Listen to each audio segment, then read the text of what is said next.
محترم سامعین، حضرت ابو بکر رضی اللہ تعالی عنہ کے ورع اور تقوی کا ایک اور واقعہ تاریخ کی کتابوں میں ملتا ہے کہ آپ رضی اللہ تعالی عنہ کا ایک غلام ایک دفعہ کہیں سے کچھ کھانا لے کر آیا۔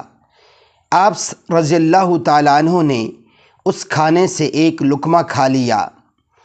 غلام نے عرض کیا کہ آپ روزانہ مجھ سے پوچھتے تھے کہ یہ کھانا وغیرہ کہاں سے لیا ہے، مگر آج آپ نے کیوں نہیں پوچھا؟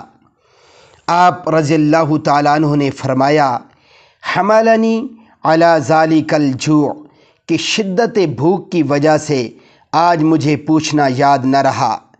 اب بتا، من این جئت ھذا الطعام، کہ یہ کھانا تو نے کہاں سے لیا ہے؟ وہ کہنے لگا کہ دور جاہلیت میں کہانت، جادو جنات کے ذریعے غیب کی خبریں دینا کا کام کرتا تھا۔ میں نے ایک آدمی کو اسی طرح ایک جھوٹی خبر دی تھی اور وہ قدرتی طور پر ٹھیک ثابت ہوئی۔ آج اس کے ساتھ میری ملاقات ہوئی تو اس نے مجھے یہ کھانا دیا۔ حضرت ابو بکر رضی اللہ تعالیٰ عنہ نے جو ہی یہ بات سنی، فوراً اپنے حلق میں انگلی ڈالی اور قے کرنے لگے، یہاں تک کہ آپ رضی اللہ تعالیٰ عنہ نے بار بار قے کر کے اپنا معدہ خالی کر دیا اور طبیعت انتہائی خراب ہو گئی۔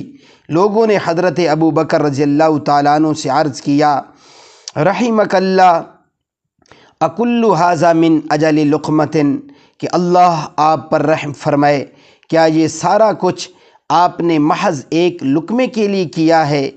آپ رضی اللہ تعالیٰ عنہ نے فرمایا، واللہ لو لم تخرج الا مع نفسی لاخرجتها، اللہ کی قسم، اگر یہ لقمہ نکالتے نکالتے میری جان بھی نکل جاتی تو مجھے کوئی پرواہ نہ تھی، کیونکہ میں نے رسول اللہ صلی اللہ علیہ وسلم سے سنا ہے، کل جسد نبت من سحت فالنار اولی بہ، کہ ہر وہ جسم جو مال حرام سے پلا ہو اس کے لیے آگ ہی سزاوار ہے۔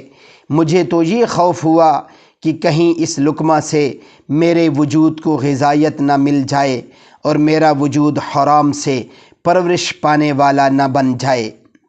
میرے محترم سامعین، اس خوبصورت واقعہ سے ہمیں 3 نتائج معلوم ہوتے ہیں۔ نمبر 1، حضرت ابو بکر رضی اللہ تعالیٰ عنہ کا ورع اور تقوی۔ نمبر 2، کہانت کی کمائی حرام ہے۔